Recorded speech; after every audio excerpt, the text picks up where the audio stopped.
Hello students, आज हम 13.26 question से स्टार्ट करेंगे। क्वेश्चन दिया है, under certain circumstances a nucleus can decay by emitting a particle more massive than an alpha particle.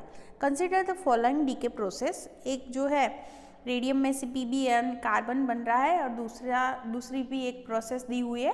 Calculate the Q values for these decays and determine that both are energetically allowed. मतलब कि Q greater than 0 होगा अगर तो वो energetically allowed होंगी, अगर less than 0 होगा तो अलाउड नहीं होती, राइट।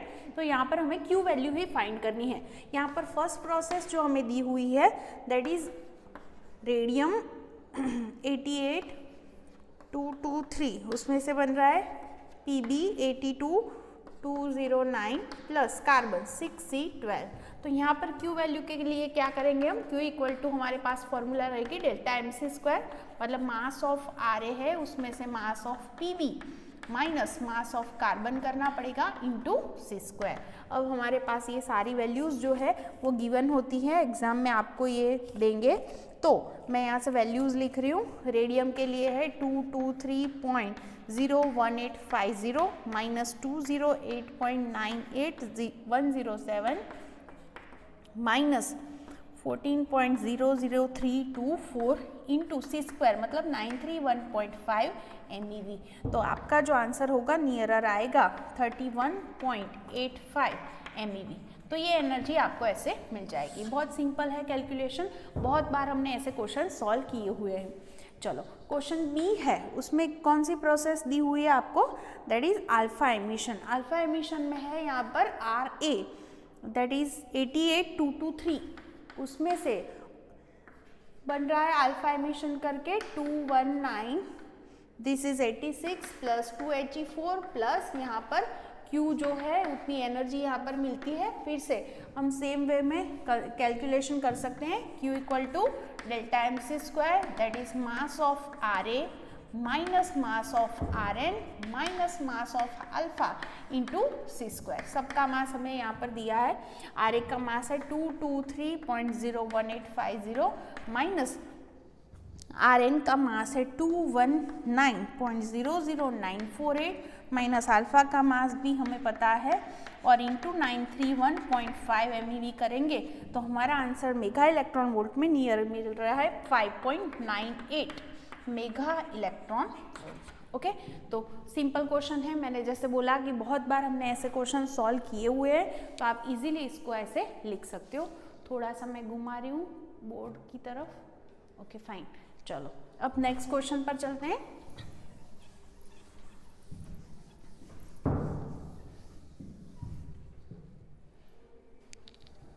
क्वेश्चन नंबर 27, उसमें भी सेम कैलकुलेशन होगी। Consider the fission of uranium by fast neutrons.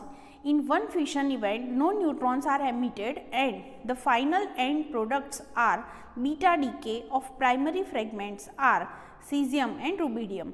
Calculate Q for this fission process. The relevant atomic and particle masses are, वो भी masses हमें दिए हुए हैं।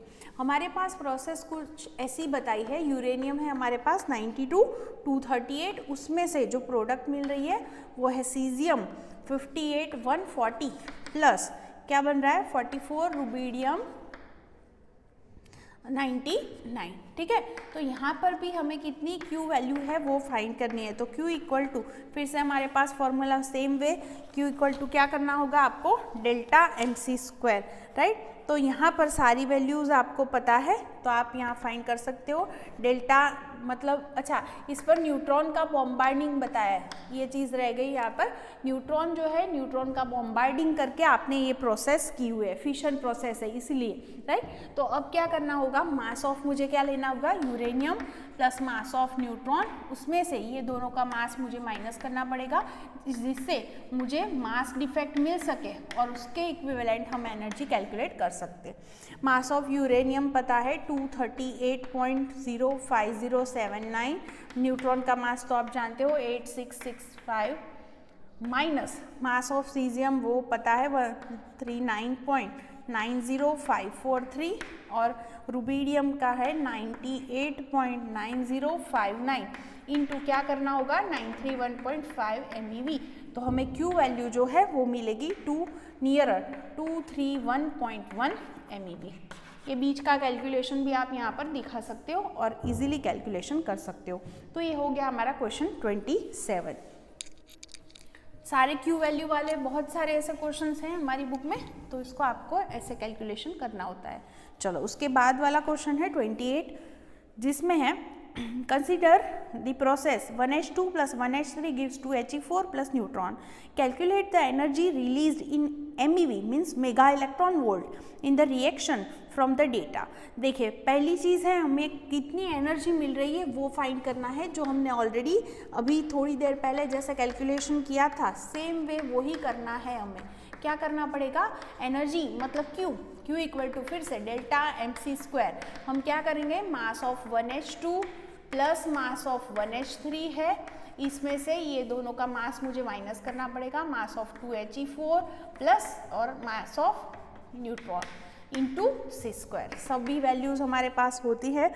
1H2 का जो मास है वो है 2.014102 प्लस 1H3 का मास है 3.016049, फिर अल्फ़ा का मास जो है वो मतलब 2He4 का मास 4.002603 माइनस न्यूट्रॉन जो है उसका मास 1.008665 इंटू 931.5 MeV हम करेंगे, तो हमारे पास यहाँ पर Q वैल्यू जो है वो मिल जाएगी। तो देखिए Q वैल्यू क्या मिलेगी आपको, नियरर 17.59 MeV। ये फर्स्ट हमारा जो क्वेश्चन है उसका आंसर हमें मिल गया। अब सेकंड क्वेश्चन वो थोड़ा सा अलग है, देखिए आप उसमें क्या बताया है क्वेश्चन में कि yes consider the radius of both deuterium and tritium to be approximately 2 fermi. मतलब रेडियस की जो वैल्यू है r वो हमें दी है 2 फर्मी, मतलब आप लिख सकते हो 2 × 10⁻⁻15 metre. Next, what is the kinetic energy needed to overcome the Coulomb repulsion between the two nuclei? To what temperature must the gas be heated to initiate the reaction? देखिए hint दे रखी है, kinetic energy required for one fusion event equal to average thermal kinetic energy available with the interacting particles that is 2 × 3/2 kBt, right. अब देखिए यहाँ पर क्या करना है, सिर्फ आप इतना सोचो कि अगर हमें ड्यूटेरियम और ट्रिटियम को फ्यूज़न करना है तो आप जानते हो कि दोनों के पॉजिटिव चार्जेस की वजह से उनके बीच में रिपल्सिव फोर्स लगेगी। तो वो जो रिपल्सिव फोर्स होती है उसको आपको ओवरकम करना पड़ेगा। तो जब ये दोनों, जब ड्यूटेरियम और ट्रिटियम है वो दोनों एक साथ आएंगे मतलब फ्यूज़न होगा, तो कुछ ऐसी कंडीशन होगी, तो दोनों के बीच में डिस्टेंस जो होगा वो कितना होगा, तो ये r है, तो ये डिस्टेंस हो गया 2r। इसका मतलब इसकी जो पोटेंशियल एनर्जी होगी, ये जो सिस्टम बन गई उसकी क्या होगी, पोटेंशियल एनर्जी, और वो एनर्जी क्या होगी, तो U इक्वल टू आप लिख सकते हो K Q1 Q2/R। तो K हम लिखेंगे Q1 Q2/R। तो यहाँ पर R की वैल्यू क्या होगी, दैट इज 2R, राइट। ये R की वैल्यू हो गई 2R, तो हम लिख सकते हैं यहाँ K Q1 Q2 मतलब दोनों का चार्ज सेम होगा, 1H2 एंड 1H3 है, तो चार्ज कितना लेना पड़ेगा, E जितना, है ना। तो हम लिख सकते हैं KQ² बाय हमारी फॉर्मूला बन रही है 2R। यहाँ पर ये सारी वैल्यू हमें पता है, हम रख सकते हैं। K की वैल्यू है 9 × 10⁹, Q है 1.6 × 10⁻19, उसका मुझे स्क्वायर करना पड़ेगा बाय 2। जो R है कैपिटल वो है 2 फर्मी मतलब 2 × 10⁻15। ये आप अपना आंसर जूल में ले सकते हो और उसको फिर इलेक्ट्रॉन वोल्ट में भी कन्वर्ट कर सकते हो। तो मुझे जो आंसर मिला है मैं यहाँ से लिखूंगी, वो मेरा आंसर कुछ आया है यहाँ पर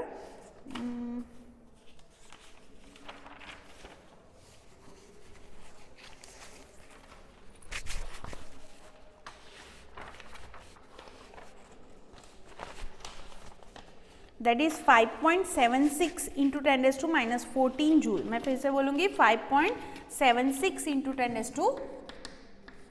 10⁻14 जूल। तो इतनी एनर्जी जो है वो पोटेंशियल एनर्जी होगी, राइट। अब उनको क्या करना है, उनको फ्यूज़न करने के लिए क्या करना पड़ेगा, तो उनके बीच में जो कोलम्बियन फोर्स लग रही है, रिपल्सिव फोर्स, राइट, उसको ओवरकम करना पड़ेगा। तो उसके लिए रिक्वायर्ड एनर्जी जो होगी वो होगी काइनेटिक एनर्जी। तो required kinetic energy that is K equal to, हम उसकी इक्वेशन जानते हैं, दैट इज 3/2 kBT। तो काइनेटिक एनर्जी मतलब इसके पास टोटल एनर्जी इतनी होगी, तो हम ले सकते हैं 5.76 इंटू 10⁻14, राइट। ये 2 को इस तरफ लेकर जाएंगे बाई 3, बोल्ट्जमैन कांस्टेंट की वैल्यू आप जानते हो 1.38 इंटू 10⁻23 जूल पर केल्विन। तो इससे आपको टेम्परेचर की वैल्यू, कितना टेम्परेचर रिक्वायर्ड होगा वो आप यहाँ से फाइंड कर सकते हो। तो आप अपना आंसर लिखोगे ऐसे, वो मिलेगा आपको nearer 2.78 into 10⁻9 kelvin, 2.78 into 10⁻9 kelvin, this will be your answer. Okay, तो यहाँ पर इसके पास कितनी एनर्जी थी और उसके अकॉर्डिंग हमें उसको ओवरकम करने के लिए कितनी टेम्परेचर की ज़रूरत पड़ेगी वो हम यहाँ से इजीली फाइंड कर सकते हैं। तो इसको आपको ऐसे सॉल्व करना है। नेक्स्ट क्वेश्चन पर चलेंगे।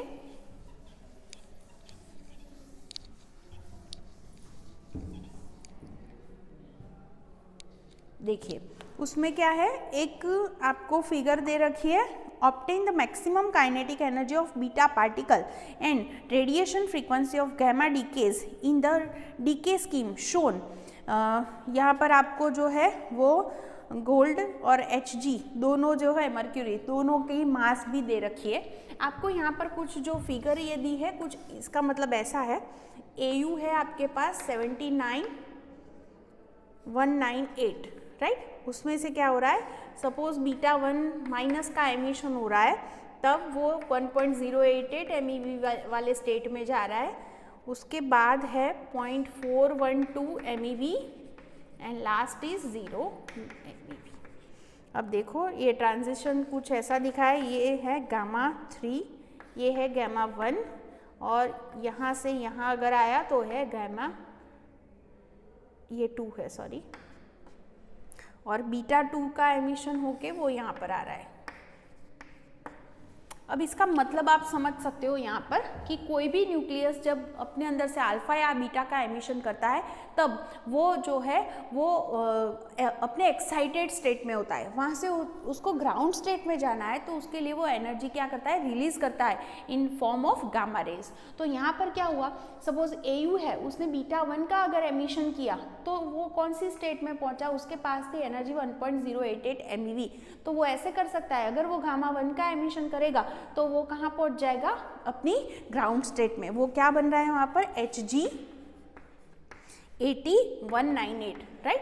तो एक जो पॉसिबिलिटी है वो यहाँ पर प्रोसेस की एक पॉसिबिलिटी ये है। सेकंड ये भी हो सकता है कि अगर उसने बीटा 2 माइनस का एमिशन किया तो फिर वो ये वाली स्टेट में पहुँचेगा, वहाँ से उसको ग्राउंड स्टेट में जाने के लिए गामा 2 जितनी एनर्जी रिलीज करनी होगी और फिर वो ग्राउंड स्टेट में पहुँच सकता है। तो यहाँ पर आपके लिए 2 प्रोसेस पॉसिबल है और उसके अकॉर्डिंग ये जो बीटा 1 या बीटा 2 का एमिशन अगर हो रहा है तो उसकी काइनेटिक एनर्जी कितनी होगी वो हमें फाइंड करना है। एक तो ये चीज़ है। सेकेंड चीज़, यहाँ पर ट्रांजिशन बताया है तो उसके अकॉर्डिंग अगर हमें गैमा की एनर्जी चाहिए तो हमारे पास ऐसी फॉर्मूला है कि E initial minus E final is equal to H nu. तो अगर हम ऐसे बात करें फॉर गामा 1, तो उसके लिए अगर मुझे एनर्जी चाहिए, सॉरी न्यू की वैल्यू चाहिए, तो मुझे क्या करना पड़ेगा, initial minus E final by H। तो देखिए गैमा 1 ये वाला है, तो इनिशियल स्टेट में है एनर्जी 1.088 माइनस फाइनल में है 0 और वो मेगा इलेक्ट्रॉन वोल्ट में है, उसको मुझे जूल में कन्वर्ट करना पड़ेगा। उसके लिए मैं 1.6 इंटू 10⁻19 से उसको मल्टीप्लाई करूंगी। आप सोच रहे होंगे क्यों ज़रूरत है, क्योंकि नीचे H है जिसका यूनिट है जूल इंटू सेकेंड। H जो होता है उसकी वैल्यू है 6.63 इंटू 10⁻34। तो यहाँ से आपको जो फर्स्ट है हमारा गैमा 1, उसकी फ्रीक्वेंसी जो है वो कितनी होगी वो आपको इजीली मिल जाएगी। मेरा आंसर जो मिला है मुझे गैमा 1 का वो नियरर है 2.626, नियरर 2.626 इंटू 10⁻20 हर्ट्ज, आप लिख सकते हो उसको इंटू 10⁻20 हर्ट्ज। ये फर्स्ट का आंसर हो गया।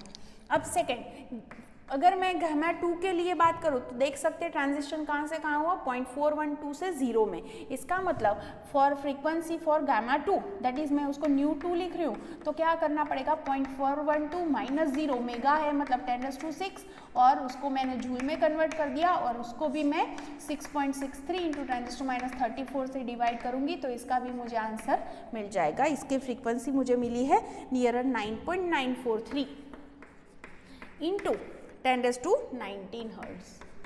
ओके, चलो अब थर्ड है गामा 3, तो उसके लिए देखो आप यहाँ पर ट्रांजिशन कहाँ से कहाँ हुआ, 1.088 से 0.412, तो डिफरेंस आएगा 1.088 माइनस 0.412, ये भी मेगा है, उसको मुझे जूल में कन्वर्ट करना पड़ेगा, और उसको भी आप 6.63 इंटू 10⁻34 से डिवाइड करोगे, तो आपका आंसर नियरर आ रहा है 1.631 इंटू 10⁻20 हर्ट्ज। तो ये तीनों आपको फ्रीक्वेंसी मिल गई। अब हम बात करेंगे बीटा डीके की। ओके, तो यहाँ पर उसके लिए हम एक काम करने जा रहे हैं, पहले क्यू वैल्यू फाइंड करते हैं, क्योंकि हम जानते हैं कि जितनी यहाँ पर क्यू वैल्यू मतलब क्या हुआ कि जितनी एनर्जी रिलीज होगी वो कितनी होगी, तो जितना डिफरेंस होगा वो। तो इसके लिए पहले मैं प्रोसेस लिख सकती हूँ यहाँ पर, तो हम एक काम कर सकते हैं कि क्या था, AU था क्या 79,198, उसमें से क्या बन रहा है, HG 80,198, उसके साथ एमिशन किसका हो रहा है, बीटा का हो रहा है। बीटा मतलब हम लिख सकते हैं -1 E0, राइट, और यहाँ पर इसके साथ गैमा का भी एमिशन हो रहा है। सपोज मैं अभी जो प्रोसेस लिख रही हूँ वो बीटा 1 माइनस के लिए लिख रही हूँ, साथ में सपोज उसने गैमा 1 का एमिशन किया, देखो यहाँ से वो नीचे ग्राउंड स्टेट में आया तो गैमा 1 का एमिशन करके आया है, राइट। तो ये इक्वेशन हम यहाँ पर ऐसे लिख सकते हैं। तो Q अगर मुझे फाइंड करना है तो Q इक्वल टू फॉर्मूला होगी डेल्टा mc², डेल्टा m मतलब मास डिफेक्ट, आप AU ले सकते हो, उसके पास 79 इलेक्ट्रॉन है तो उसका मास मुझे माइनस करना पड़ेगा, माइनस अब Hg के लिए लिखेंगे तो मास ऑफ Hg, उसका माइनस और ये माइनस प्लस होके उसके पास है 80 इलेक्ट्रॉन्स तो प्लस 80 me आएगा, राइट। अब बीटा, बीटा मतलब इलेक्ट्रॉन, तो उसका भी मास मुझे माइनस करना पड़ेगा, गैमा तो फोटोन है तो उसका मास नहीं होता, तो ये फॉर्मूला आपकी ऐसी बनेगी। ओके, अब देखिए फाइनली क्या हो रहा है, तो Q इक्वल टू मेरा जो आंसर मिल रहा है क्या बच गया इसमें, mass of AU minus mass of HG। अब देखिए 79 माइनस 79 प्लस 80 है तो +1 बचा, +1 -1, तो ये पूरी टर्म चली गई।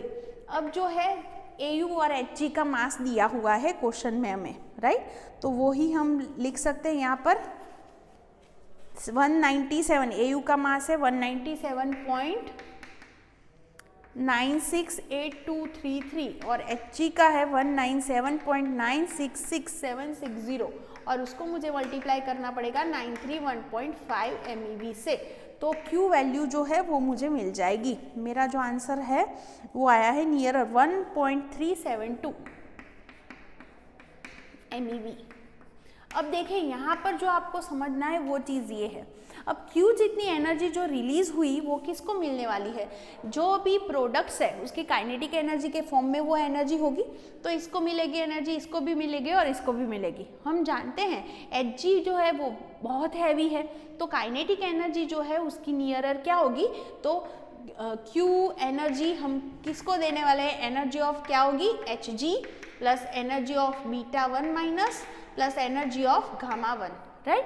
ये तीनों को वो डिस्ट्रीब्यूट हुई, लेकिन यहाँ पर जो एनर्जी ऑफ Hg है वो कैसी होगी, नियरर टू काइनेटिक एनर्जी 0 होती है। क्यों 0 होती है, क्योंकि हम जानते हैं कि यहाँ पर Hg हैवी है तो उसको काइनेटिक एनर्जी क्या होगी, 0।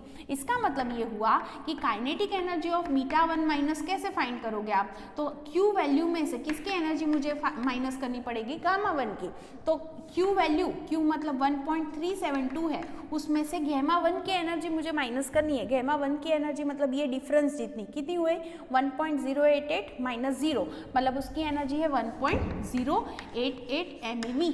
तो हम यहाँ से डिफरेंस निकालेंगे तो बीटा 1 माइनस की एनर्जी मुझे काइनेटिक एनर्जी इजीली मिल जाएगी। तो आप यहाँ पर आंसर अपना फाइंड करो कितना आ रहा है। मेरा आंसर आया है 0.284 MeV, 284 MeV। सेम वे हम बीटा 2 माइनस के लिए भी कंसिडर कर सकते हैं। सपोज उसके लिए हम प्रोसेस लिखे तो फर्क क्या पड़ेगा, बीटा 2 माइनस होगा प्लस यहाँ पर क्या आएगा गामा 2। गामा 2 मतलब ये वाला, क्योंकि जब बीटा 2 का एमिशन हुआ तो यहाँ पहुँचा, फिर यहाँ से यहाँ आने के लिए उसने गामा 2 जितनी एनर्जी यहाँ पर रिलीज की है। तो हम सेम वे लिख सकते हैं for kinetic energy of beta 2 minus is equal to Q minus energy of gamma 2, मतलब 1.372 माइनस गामा 2 की एनर्जी है 0.412। तो इसको मुझे सिर्फ माइनस करना होगा, तो हमारा जो आंसर होगा वो क्या आएगा यहाँ पर 0.960। मेरा आंसर आ रहा है 0.960 MeV। ओके, तो इतनी चीज़ आपको यहाँ पर अच्छे से समझनी थी, कैसे हम आंसर फाइंड करते हैं वो। ओके, तो आप इसको ऐसे लिख सकते हो, राइट। तो ठीक से ये वाली जो कैलकुलेशन है उसको आप ठीक से देख लेना ताकि गलती ना हो, राइट। चलो अब इसके बाद वाले क्वेश्चन पर चलते हैं।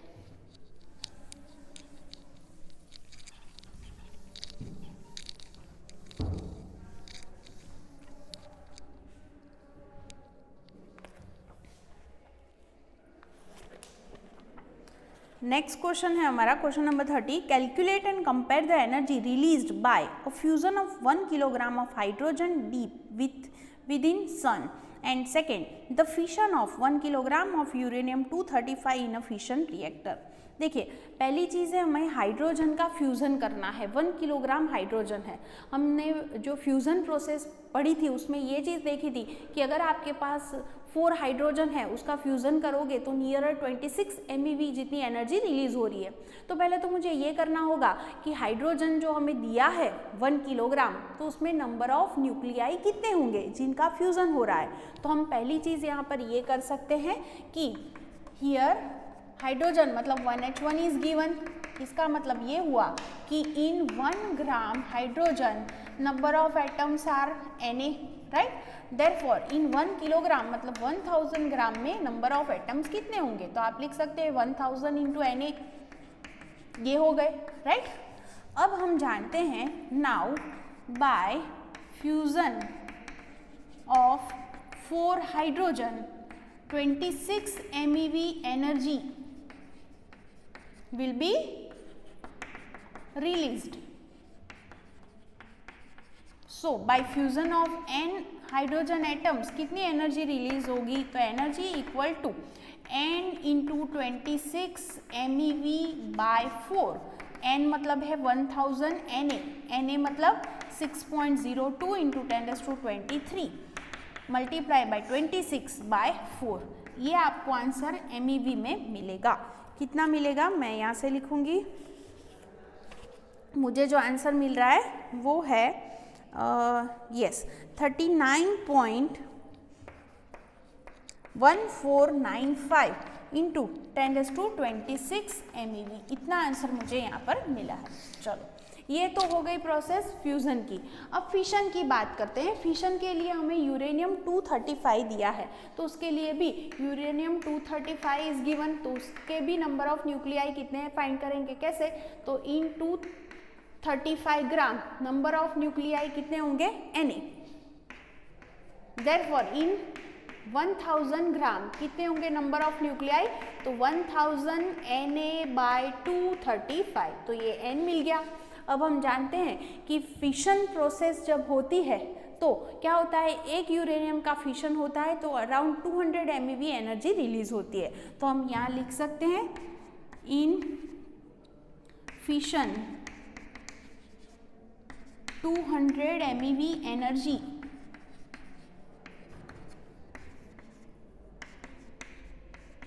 Released, right, per fission. इसका मतलब एक में इतनी एनर्जी मिली तो n में कितनी एनर्जी मिलेगी, तो total energy E2 is equal to n time 200 MeV होगा। n मतलब है मेरे पास 1000, Na मतलब 6.02 इंटू 10⁻23 बाई 235 इंटू 200 MeV है। तो मेरा आंसर जो मिलेगा यहाँ से E2 कितना मिल रहा है मुझे 5.106 इंटू 10⁻26 MeV। अब मुझे इन दोनों की कंपैरिजन करनी है तो मैं इन दोनों का रेशियो निकाल सकती हूँ E1 बाई E2। E1 है 39.14 1495 इंटू 10⁻26 और E2 है 5.106 इंटू 10⁻26। ये रेशियो आपको नियरर मिलेगा 8। इसका मतलब ये हुआ कि जो फ्यूज़न प्रोसेस है उसमें जो एनर्जी मिलेगी वो जो फिशन प्रोसेस की एनर्जी है उससे 8 टाइम होगी। इतनी ज़्यादा एनर्जी हमें यहाँ पर मिल सकती है। तो ये जो क्वेश्चन है उसको आपको ऐसे सॉल्व करना है। चलो अब हम चलेंगे हमारे लास्ट क्वेश्चन पर।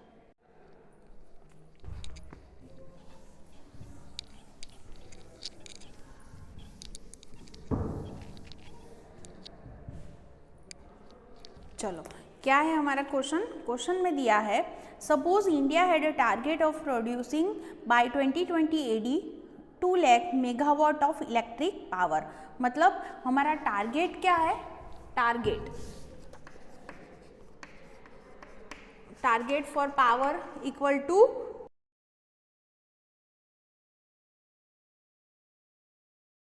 मतलब 2 इंटू क्या होगा 10⁻6 है तो 10⁻11 वोट लिख सकते हैं, मतलब कि 2 इंटू 10⁻11 जूल पर सेकेंड, इतनी पावर है, राइट।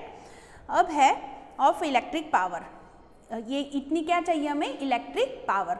फिर है कि 10% of which was to be obtain from nuclear power plants. तो न्यूक्लियर पावर प्लांट से हमें कितनी एनर्जी मिल रही है, तो एनर्जी या फिर हम लिखेंगे यहाँ पावर ऑब्टेन्ड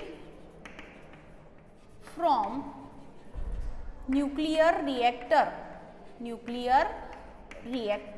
दैट इज क्या है 10% ऑफ 2 इंटू 10⁻11 वोल्ट। मतलब हुआ कि 10/100 इंटू 2 इंटू 10⁻11, इसका मतलब हो गया आपका 2 इंटू 10⁻10 वोट या फिर जूल पर सेकेंड। मतलब कि इतनी एनर्जी आपको 1 सेकेंड में मिलेगी।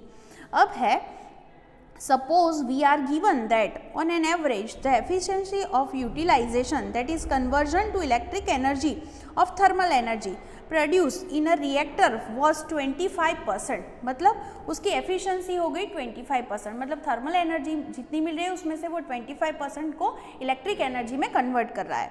How much amount of fissionable uranium would our country need per year by 2020?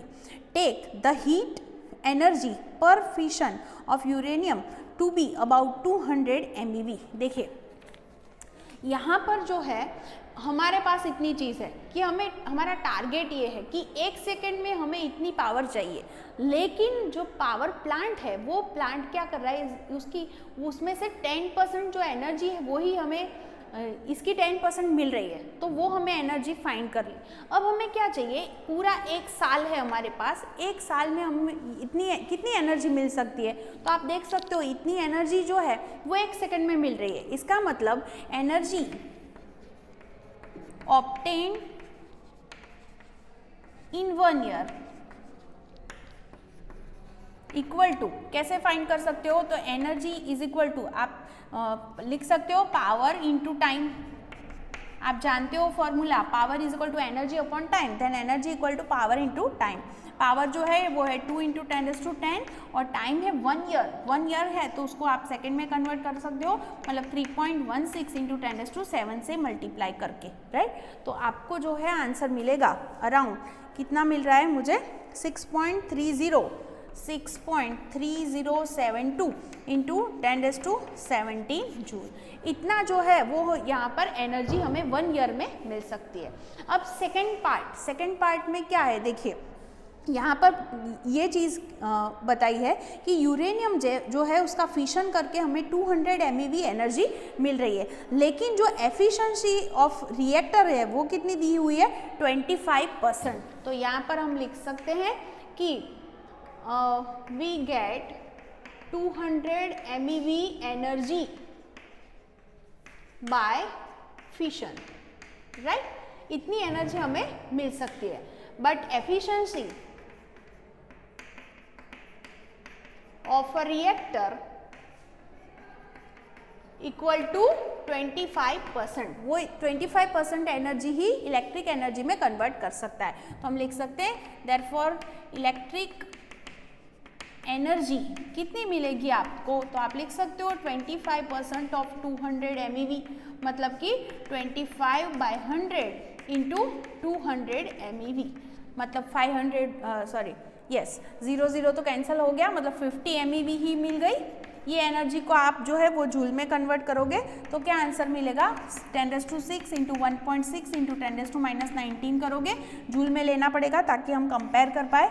तो हो गया 80 इंटू 10⁻13 जूल।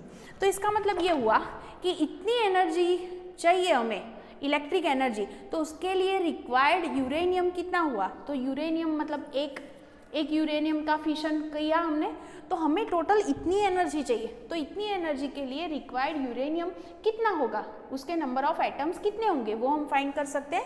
तो लिख सकते हैं कि for 80 into 10⁻13 joule energy 1 atom of uranium required. तो यहाँ पर हम लिख सकते हैं फॉर 6.3072 इंटू 10⁻17 जूल एनर्जी कितने एटम्स रिक्वायर्ड होंगे। तो n मिलेगा हमें 6 इंटू 10⁻17 बाय क्या करना पड़ेगा 80 इंटू 10⁻13, राइट। इसका हमें आंसर मिल सकता है और वो मुझे मिला है 0.007844 नहीं 884 इंटू 10⁻30 एटम्स, इतने एटम्स रिक्वायर्ड होंगे। लेकिन हमें तो पूछा गया है उसका अमाउंट, मतलब उसका मास कितना है वो हमें चाहिए। तो हम जानते हैं क्या कि हम लिख सकते हैं कि अगर Na न्यूक्लियाई है या फिर Na एटम्स हैं तो यूरेनियम होगा 35 ग्राम यूरेनियम, है ना। इसका मतलब हमारे पास तो कितने एटम्स हैं n, तो यूरेनियम का मास कितना होगा। तो आप लिख सकते हैं यहाँ पर देयरफॉर m इक्वल टू क्या मिलेगा, तो 235 n बाय Na। अब सभी वैल्यू आपको पता है 235 n की वैल्यू हमने फाइंड की है 0.07884 इंटू 10⁻30 बाय Na मतलब 6.02 इंटू 10⁻23। तो आपको अपना आंसर यहाँ से मिलेगा, वो मुझे मिला है 3.076 इंटू 10⁻7 ग्राम, और हम उसको किलोग्राम में भी लिख सकते हैं 10⁻, क्या बचेगा 4 किलोग्राम, राइट। तो ये आपको ऐसे फाइंड करना है। यहाँ पर इतनी चीज़ समझनी थी कि हमारा जो रिएक्टर है उसमें से हमें इतना पावर चाहिए, लेकिन वो उसके 10% दे रहा है, तो ये 1 सेकंड में मिला।